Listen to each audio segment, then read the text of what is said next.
لخوب جکسا ازنگونا دی بیا بکڑی ارمان دا تور لحد سخت تکلیفونا دی مکا و خوبونا لخوب جکسا ازنگونا دی بیا بکڑی ارمان دا تور لحد سخت تکلیفونا دی. نو سلیمان علیہ السلام اگا کفتا وی ارسد اخلاص کل نیک بخت دادی سوکلل ما خود دنیا دا خلقو لبسور کم وی میلمت سوک داسی وی لکدا ماتا چی دے ہوئے وی ارسد اخلاص کل اس بسکی اکب و تسوی وی چی دے نشورا کولی ولی دے غختم وی دا ما چی سونو خولل وی دا دوان ولی را لروزانا اللہ را کئی دا اللہ سونل وی طاقت سونل وی قدرت انما قولنا لشيء ان نقول سنگ دی اذا اردنا ان نقول له كن فيكون. ته چې غنم کرم نو په ډېر ستړی شم، ته چې غنم کرې ډېر په ستړی شي، ځمکه باړې نو ډېران باچې نو غنم به کرې نو بخور به کې نو ساتنه به کې نو شپږ میاشتې کم و بیش به پې ولګي نو کله د آفتونو او د ګلۍ نه او د باران او د زول نه بچ شي او د الله دا نظام نشته. حضور پاک فرمائی پا جنت کی یو سڑے یو جنتی دی پا جنت کے اللہ تبوی اللہ زما خو غنم کرل خوخ دی غنم کرم اللہ بولا تخم ورکی دا جا کیو کرا نو دسترگی پرب کے با غنم کرلی شی او دسترگی پرب کے اللہ لمودہ نشتا نو ادا چیس یو نوڑے تا راکڑا دا روزانہ اللہ دو نوڑے راکے وینن اللہ تا توسپارلم ستا پسوال وینن بنار گردم یو نوڑے میں اقڑو بلا نیشتنن بنار نو گردم کاکا نار با گردے لوے شیر ہوا نار با گرد نو رزق دا چا پہ اختیار کے شو آیا دا پروردگار دا اللہ پہ اختیار کے روزی رسان لوی ساعت و لوی اللہ دے نو تا دا دنیا دا پارا اللہ پرے دے دا دنیا خدا اللہ پلاس کی دا دنیا لبا اللہ نا پرے دے دنیا لبا اللہ والی پرے دے کدا وے چیر کدا منس کم او دا ذکر کم او دا تلاوت کم گاکرانزی او دا بخور دا بمی خرابی گی نو خود دنیا دا پارا دے اللہ پرے خو کنا نو دا دنیا خدا اللہ پلاس کردہ سے وے لکے دیر نو دنیا یو مثال در در یو بادشاہ یو سڑی تا وی دما یو باغ دیر خشتا باغ دا غا بادشاہ دیر علا قیمتی او دا اغی باغ پا ہر طرف کی میوے وی دا باغ سلور گٹو ندی سلور والا دا میوو ڈک دی یو نوکر تا وی دا سیو کا جلال شاش کرے وانا او مال پا دی باغ کی آلہ میورا گنڈکا چی کم تا تخکل اخکاری او کم خشتا میوی پا دی باغ کی آمال را گنڈکا خو گوری یو خبر در تکم چی دا باغ پا کم ایسا یو دل تیر شوی دوبارہ بوتا نرازے دا باغ پا کم ایسا چی چکر ہو کن او بیا پتا رتاو لگے چی او خودل تا خشتا میورا نپاتی شوا بیا باو پس نرازے مخ کی تیرالا چی کم میوہ دی خوخ شو آمال را گنڈکا دشکرے کی روڑا خو واپس با نرازے چی کم علاقہ باندر چکر ہو دوی دا خو آسانا خبر وردن ود پا خی طرف پیشو روکلا خی طرف تا چکم دیوالو گوٹو نو آگے کے علا قسم میوہ دیو تاو درے دو لاس وچتای چی دا میوہ رو شکم دشکرے کے واچم بیاوی اسنا چی پا غبل گوٹ کے دا دین خی ورگا دا نرا شکم اغبل گوٹ للا چل تلا اغا واقعی نورم مزیدارا اعلا وخا نو دیب گردی پا غبل طرف کوشش کی چی عالم چی بادشاہ لخو تی خشتا میں ورا گونڈا کم بیا پڑا کے سوچ کی اسنا پا اغا گوٹ کے ردین خی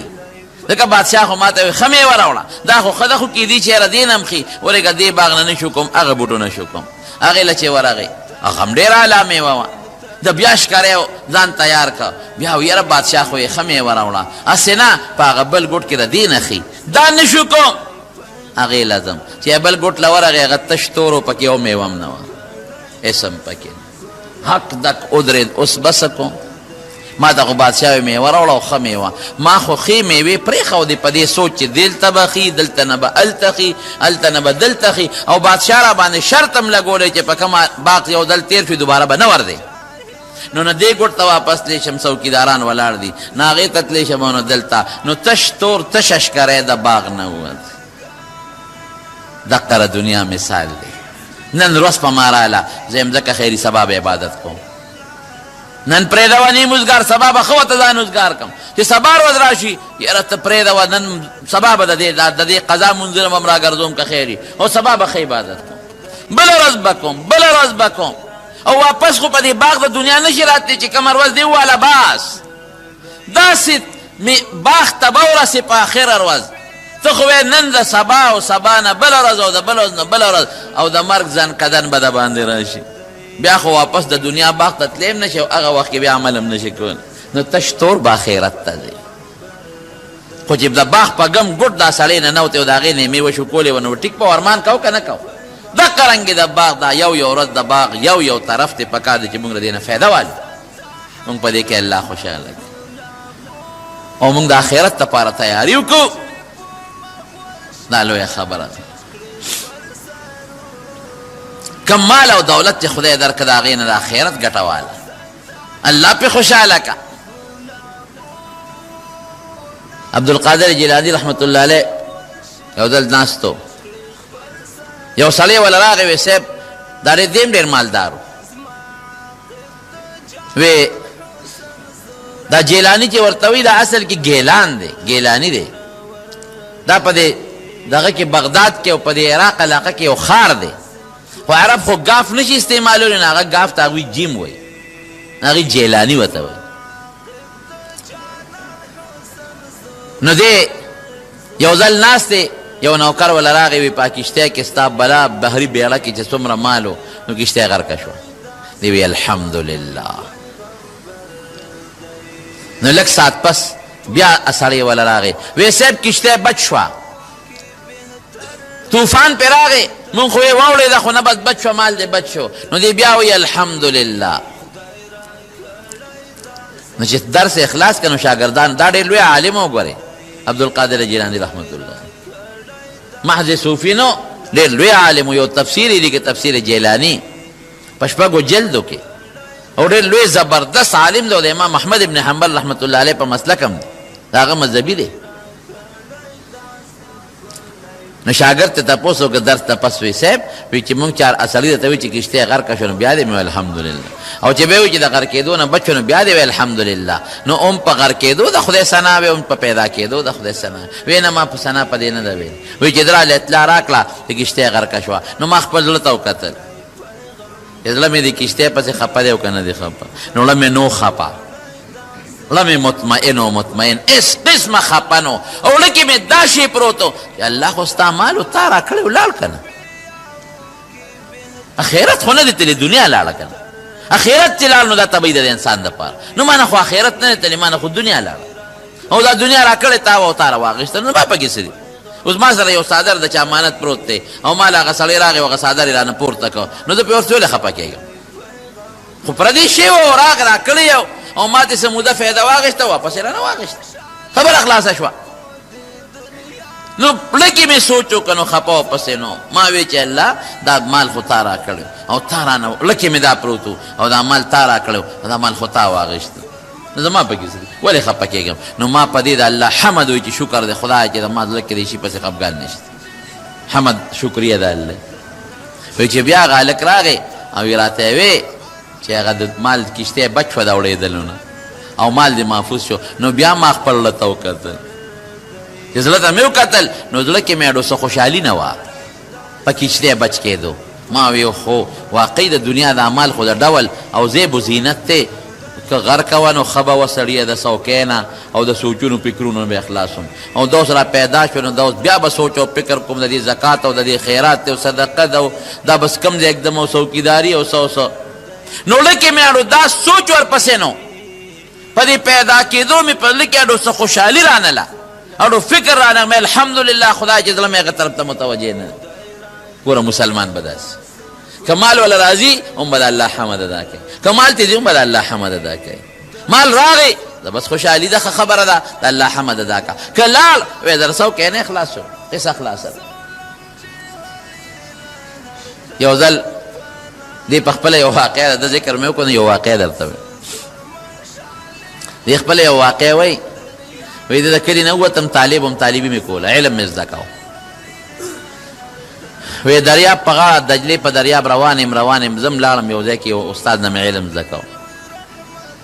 وی پیسې را سره خلاصې شوې نو پیاده سفر یې کلي ته وطن ته خو واپس نشم راتلی نو وی هلته کې د دریاب په غاړه یو بوټی و د میوې نو وی زه به تلم هغې نه به مې یو میوه راوشکوله په هغې به مې خپله ګزاره کوله او کله به مې د هغې پاڼې راواغېشتې په خوله کې به مې وچوپلې په هغې به مې خپله ګزاره کوله او اوبه مې راغېشتې بس او مې څکلې نو وی یو ځل لاړم وی چې ورغلم نو وی هغه میوه د ما نه مخکې چا شکولې وه وی اوږې رالم واپس نار نه وریم واپس رالم چې واپس رالم جومات ته ننوتم اوږې ما وی دی کې یو سړی راغی جومات ته راننوت یو میلمه او یو غټه کاسه وه سره د خوراک ډکه ده غټه کاسه ده هغه د دې پولو د چرګانو د دې خوراکونو ډکه ده وی چې دی راغی او هغه بینې په ما ولګېده نو زما ورته سترګې نیغې کړې زه خو وږې وم اصلي زه ولیدم چې دې خوراک ته ما وکتل خو هغه د جومات یو ګوټ کې کېناسته وه خوراک خوري او ما ته اواز راکړه چې ملګري راځه ما سره ډوډۍ وخوره وی ما وی چېره بس تمه دې وکړه ورځم نه مې چې نه بس مهرباني خو داسې ومه چې نوړی هغه اوچته او په خوله کې لاړې ورته زما راځي شخوند پې هغه وي او په خوله کې ورته لاړې زما راځي خو ټینګ شومه هغه بیا راته وی چې راشه ما سره ډوډۍ وخوره مې چې نه خورم وی په هغه راباندې وی پېښ شو چې دا سړی چې ضد نیولی دی او نور خیړه کېږي وږې د راپاسېد او قسم یې راکړه چې ستا دې قسم یې چې ډوډۍ به راسره خوري وی ورپاسېدم وی ډوډۍ مو سره شروع کړه چې ډوډۍ مې شروع کړله وی ما ورته چې مېلمه ته څوک یو د کم دی نه راغلی وی یاره زه خو د جیلان یم او یو بوډۍ ښځه ده هغې رالېږلې یم چې زما زوی دی د علاقه کې ورشه د علم طلب پسې وتېر عبدالقادر یې نوم دی عبدالقادر جیلاني او رالې 12 شرپۍ راکړې چې دا به هغه له ورسوي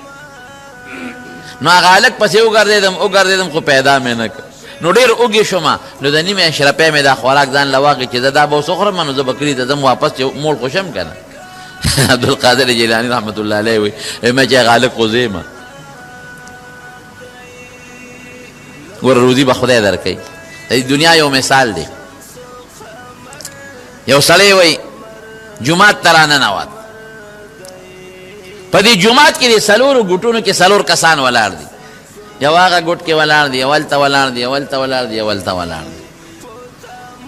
خپل عبادت کوي نو یو جینۍ راننوته و هغه جینۍ سره یو کاسه ده او خشته ښکلې جینۍ ده او یو کاسه ورسره ده او په هغې کې غوښې دي او هډوکي دي پکې او سامان دی د یو هلک له ورغې هغه ورته هډو ګوري نه او دې ورته کاسه دقسې نیولې ده چې دې نه څه وخوره هغه ورته بلکل ګوري نه نظر ورته نه کوي کله ورته دا جینۍ مخکې تاوي کله یو طرف ته کله بل طرف ته مینت ورته کوي چې خدای دپاره ما دا راوړې ده او ته مهرباني وکړه دې نه خوراک وکړه هېڅ کتل ورته نه کوي اخره کې چې ډېر منت زاري ورته وکړه نو هغه سړي د هغې نه یو هډوکې راواغېسته هغه هلکه ویې خوړه او چې هډوکې یې راواغېسته نو دا جینۍ پې په دې مخ وویشته بیا او دا هلک وایي چې زه ورته اوس نیغ ګورم چې مخ ورخ کې راته زه ناست یم او لاړی غله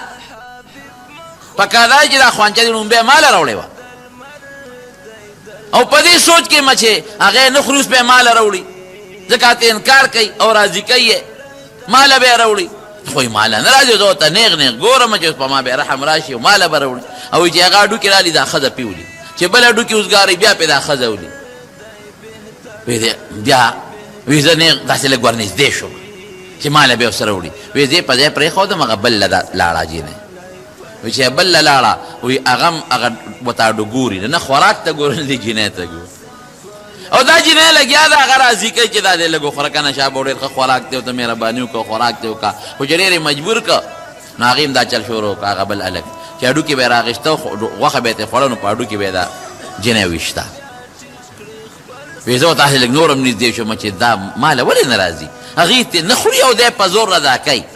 او زما وتړه شوي دي ماله وی خیره درېیم لم ورغې څلورم لم وی اخره کې ماله جینۍ راله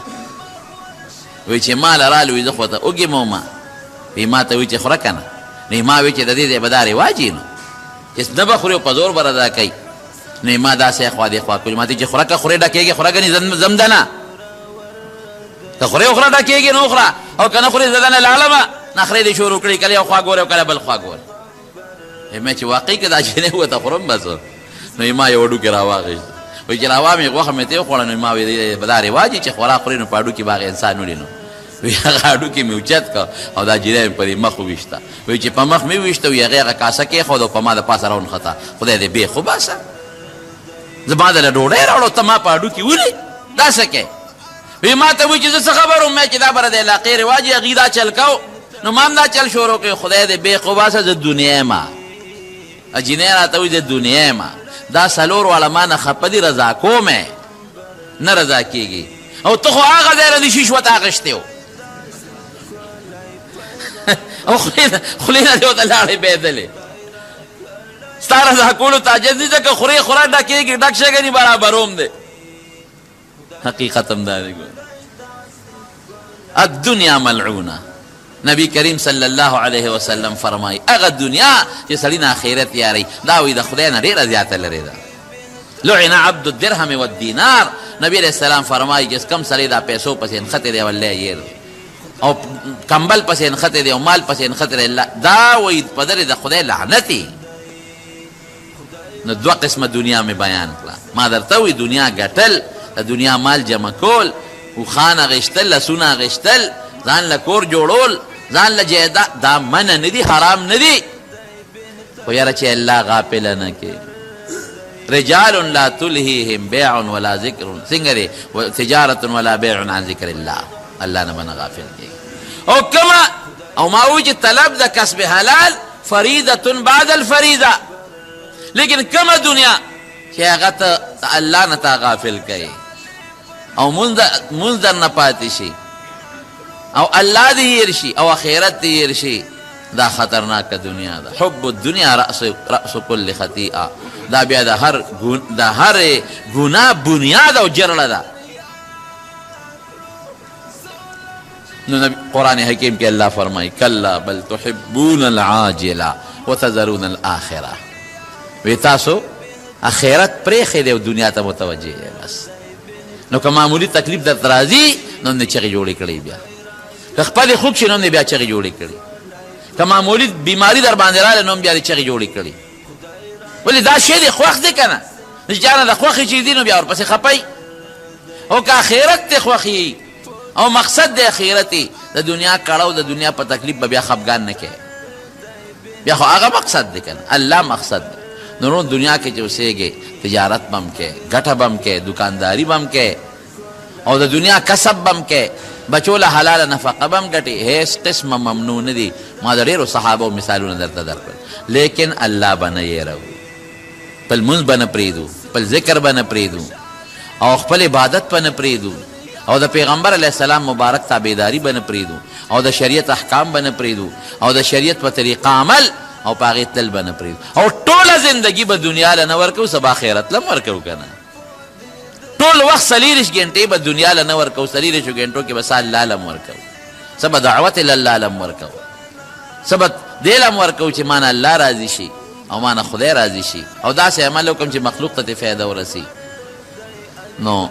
دا یو مثال دی الله دې مونږ له دعا وکړي د دنیا او د آخر خیر نصیب الله د دنیا او د آخر د شرونو فتنو نه مو ساتي د ارشد ورور وفات شوی دی دعا ورته وکړئ چې الله تعالی مغفرت نصیب کړي او د آخرت لوی سفر الله د راحت او د خوشحالو کړي او الله وارثانو له صبر ورکړي او الله والا د دنیا اجر نصیب کړي او خدای صبر نصیب کړي څومره مردگان چې وفات الله ټولو مغفرت نصیب کړي الله زمونږ دنیا فراخه نصیب کړي حلاله او دنیا هم د آخرت د ګټې ذریعه وګرځوي دنیا زمونږ د آخرت د فتنې ذریعه مه ګرځوي الله که څوک مریضان دي ته وله شفا ورکړي که څوک تنګ دسته قرضداران دي ته د حلال او فراخه رزق نصیب کړي او د دنیا او د آخر برکتونو خیرونه هم نصیب کړي آخر وخت په خپل دا کلمه نصیب کړي لا اله الا الله محمد